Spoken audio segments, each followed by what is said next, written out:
আসসালামু আলাইকুম। আবৃত্তি করছি পহেলা মেয়ের কবিতা, কবি সুকান্ত ভট্টাচার্য। লাল আগুন ছড়িয়ে পড়েছে দিগন্ত থেকে দিগন্তে। কি হবে আর কুকুরের মতো বেঁচে থাকায়?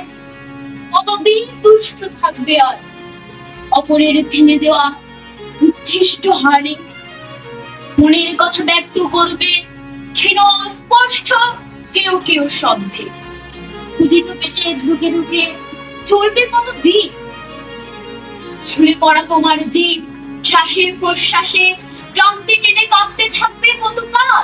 মাথায় মৃদু চাপড় আর পিঠে হাতের স্পর্শে কতক্ষণ ঘুরে থাকবে পেটের ক্ষুধার গলার শিকলকে।